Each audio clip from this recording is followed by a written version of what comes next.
nunca mesmo eu havia deparado com algo que vi num livro de cálculo. Um ilustre professor, ensinando derivada para as crianças, colocou uma exclamação tal como jogador de xadrez. E no rodapé explicou: por favor, admire a beleza desta minha demonstração. Meus alunos, nessa época de engenharia, riram muito, mas é verdade. Hoje, quando adentro um museu, às vezes leva um susto, porque a obra talvez não seja, segundo o meu gosto, que não é o dos melhores, muito bonita. Mas quando eu consigo entendê-la, eu vejo que interessante. Ela suscita o meu pensamento, me faz abstrair daquele objeto que eu estou vendo, e essa abstração é um caminho com que o cientista constrói, por exemplo, quase toda a matemática, quase toda a biologia, quase toda a física. Não é interessante isso? Esta beleza intrínseca no fazer científico é muito semelhante àquela beleza que nós sentimos ao admirar uma obra de arte. Há uma beleza intrínseca, não só na matemática, mas nas ciências.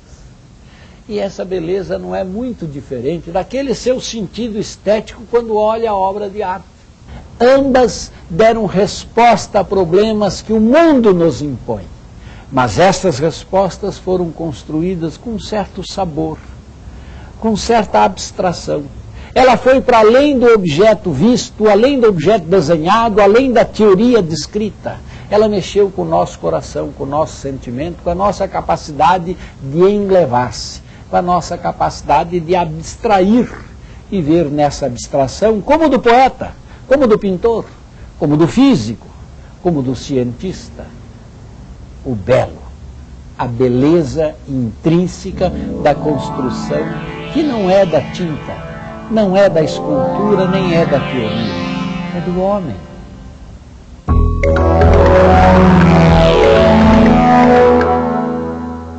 Por que uma obra de arte agrada as pessoas? Toda obra de arte que agrada as pessoas é bela? Tem que ser bela?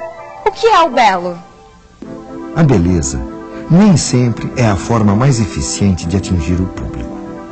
Se durante séculos as artes estiveram diretamente ligadas à possibilidade de revelar ao mundo algo de belo, nas artes de hoje, o que importa para o artista é impulsionar o observador a refletir e imaginar. A obra de arte deve despertar o desejo da compreensão de quem vê. Assim, o impacto pelo belo foi substituído pelo estranhamento, que instiga a curiosidade e o desejo de participar. Um artista era avaliado por seu poder de criação, mas também segundo os critérios da maestria artesanal. A possibilidade da fotografia retratar fielmente o que se vê e a reprodução em série, proporcionada pelo avanço industrial, entre outras razões, levaram os artistas a buscarem novas formas de expressão. Ao espectador cabe agora não apenas o deslumbramento diante da beleza de uma pintura ou escultura. Ele deve desvendar o que aquelas obras significam, penetrar nos sentidos e nas ideias sintetizados pela experiência do artista. Coisas que eram aparentemente belas, com o tempo se tornaram descartáveis, e coisas que eram extremamente repulsivas também passaram até a ser parâmetros de beleza. Então, o belo com certeza é alguma coisa a ser discutida, ele não é uma coisa eterna.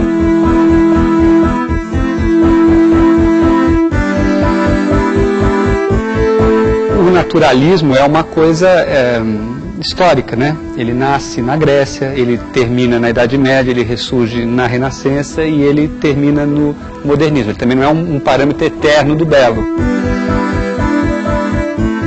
Eu acho de toda forma que a arte trata de algum modo do belo, de alguma coisa que é agradável, que as pessoas querem ver, querem se medir com aquilo, querem exercer o seu juízo sobre aquilo, né? Agora, eu acho que não é possível fazer o belo sem botar o belo em questão, né? Então é esse um pouco o paradoxo da arte, né? Só faz o belo quem contesta o belo, um pouco isso. Mas e na matemática? O que é o belo? Para entender isso melhor, vamos viajar até a Grécia Antiga e tentar entender o que pensavam os filósofos gregos a respeito do belo e da matemática.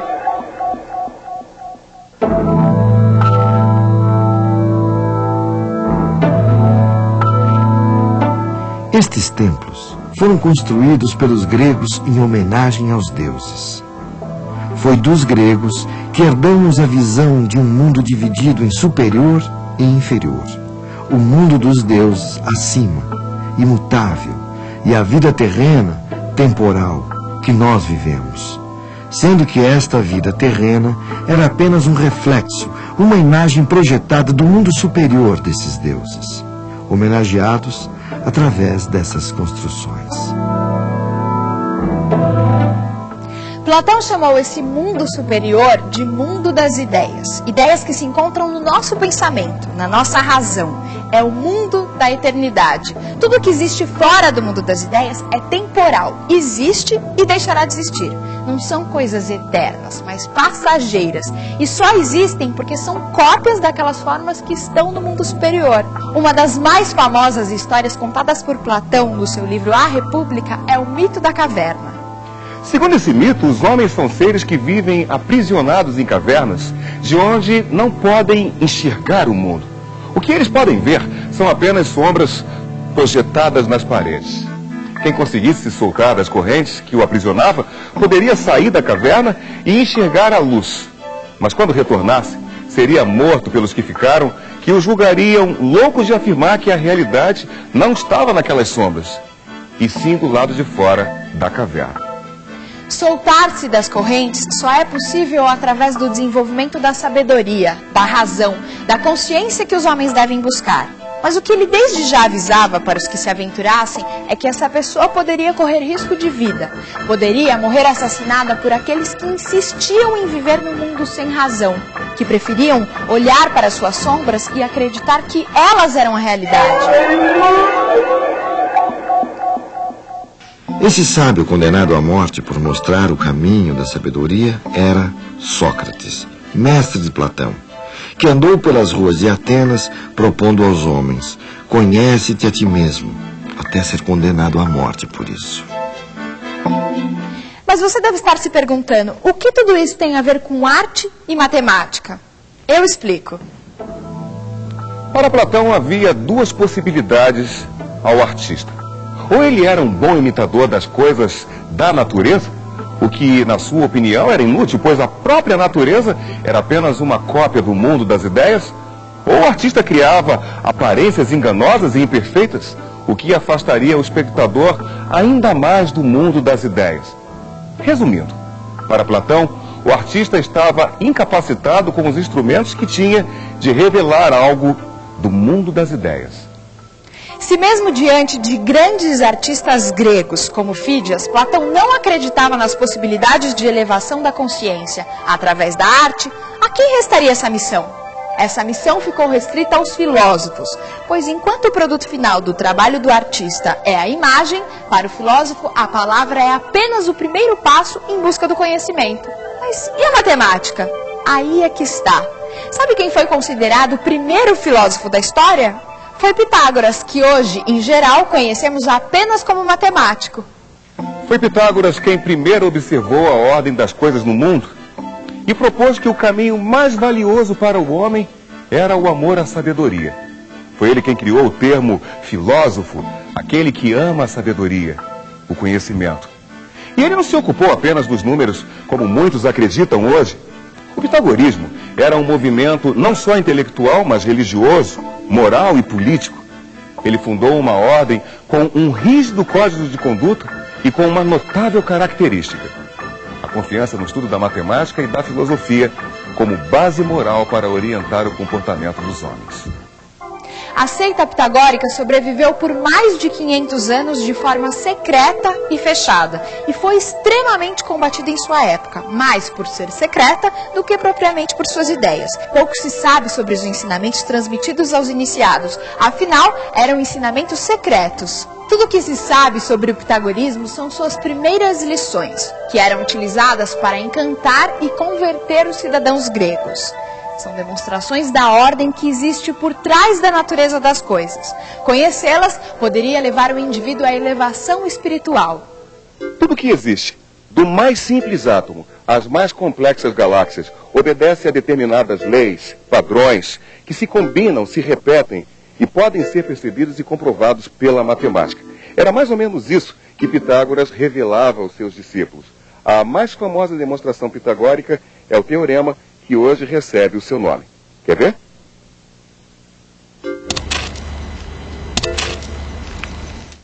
Partindo da percepção de que qualquer objeto atraído pela Terra forma com o eixo horizontal este ângulo, que foi chamado de ângulo reto, Pitágoras desenvolveu seu célebre teorema que pode ser sintetizado pela fórmula matemática A ao quadrado, mais B ao quadrado é igual a C ao quadrado. Pitágoras percebeu que a área formada pelo quadrado da lateral oposta ao ângulo reto era igual à soma dos dois quadrados formados pelos outros dois lados do triângulo. Essa propriedade não variava conforme os ângulos do triângulo, desde que um fosse reto. A possibilidade de expressar essa e outras ideias através da linguagem matemática é que o levou a afirmar que na natureza tudo é número. Ele tem uma importância transcendental em toda a história da humanidade, porque ele mostrou que é possível fazer matemática por meio de demonstração, logicamente por meio do raciocínio. Ele de fato descobriu a essência da matemática, como até hoje nós as entendemos. Pitágoras achava que os números naturais existem, não na nossa cabeça, mas existem na realidade, como essa mesa. Ser o número 1 seria sensacional, porque você envelhece, você morre. O número 1 é eterno, não tem espaço nem tempo.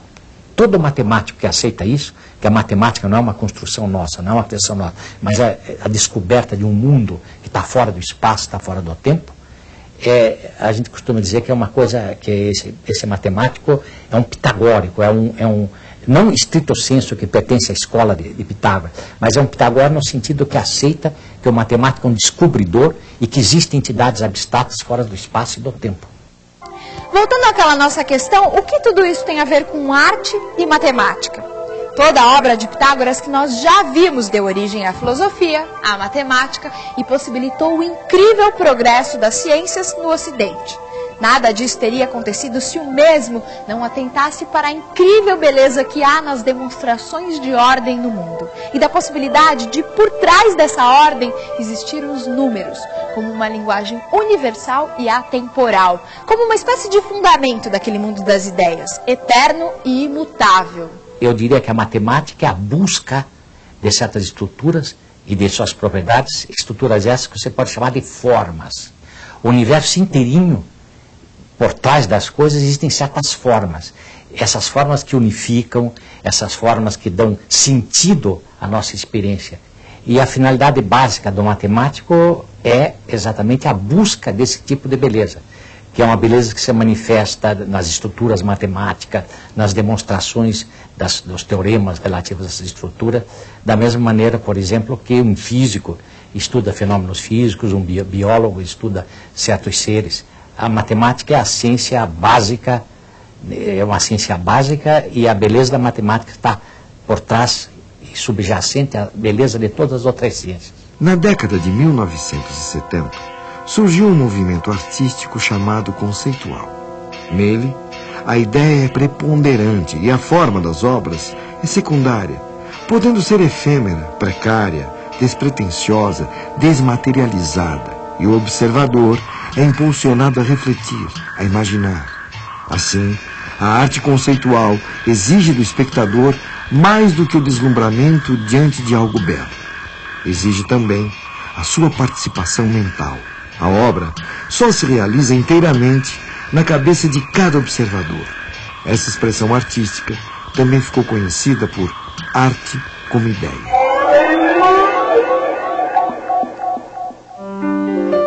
As origens desse movimento remontam à época do Renascimento, quando Leonardo da Vinci expôs sua visão a respeito das artes.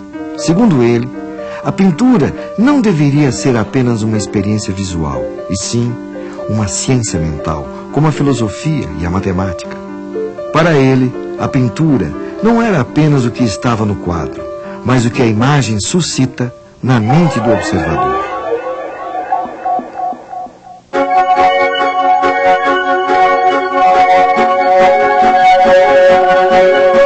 Apesar da enorme distância no tempo e diferenças de mentalidade, formação e contexto histórico, é possível descobrir muitas afinidades entre Marcel Duchamp e Leonardo da Vinci. Ambos eram profundamente interessados em sistemas matemáticos, em fenômenos ópticos, na ciência da perspectiva, em mecanismos rotatórios, no uso do acaso como um apoio para a imaginação e na utilização de novas tecnologias. Acima de tudo, acreditavam que a arte não deveria ser apenas uma experiência visual ou retinal, e sim una cosa mentale. Leonardo tinha o desejo de dar à pintura o status de uma produção intelectual, uma poesia, e equiparar o artista ao profissional liberal ou ao poeta. Duchamp, em 1912, confessou sua ambição de colocar a pintura outra vez a serviço da mente. E por isso, logo deixou a pintura, pois estava interessado em ideias, não apenas em produtos visuais. Sua obra constituiu não só um gesto de desafio, mas também uma aventura em terreno inexplorado.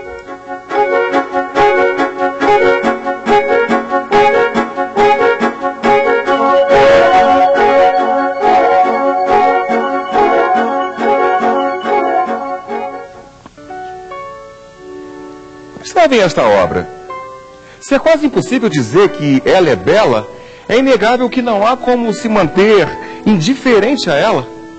Mas o que Duchamp quis, de fato, ao colocar este mictório no museu? Entre outras coisas, quis fazer uma obra que se realizasse na mente do espectador. A presença de um mictório em um museu já é por si só desconcertante. Agora observem o nome da obra: Fonte. Duchamp cria aqui um trocadilho entre o nome e a obra que leva o espectador a um tipo de reflexão pouco usual quando estamos, por exemplo, diante de um retrato. Não há dúvida que esse mictório dentro de um museu, intitulado Fonte, leva nossa mente a buscar uma solução para um enigma. É sem dúvida uma coisa mental. Se por si só esse objeto não é belo, a solução do enigma certamente o é.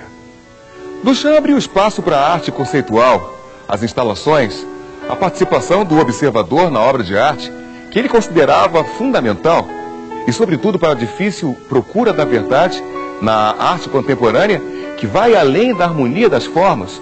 A sua lição é a do desconforto, do inútil, do gratuito, do desconcertante, afastando-se de todas as formas da fruição lírica tradicional, como nos trabalhos de seu contemporâneo, o músico John Cage.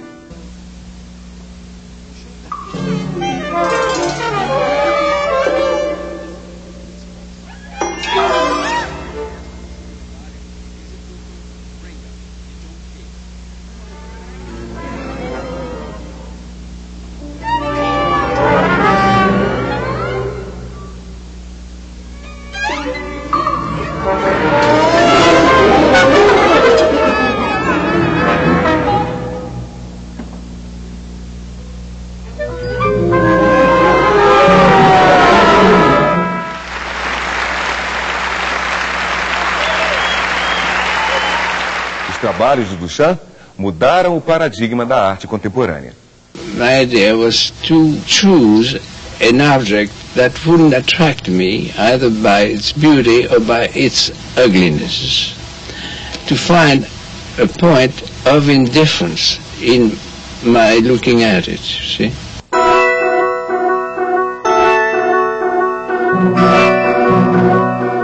Aqui a gente começa o nosso chamado ritual da rampa.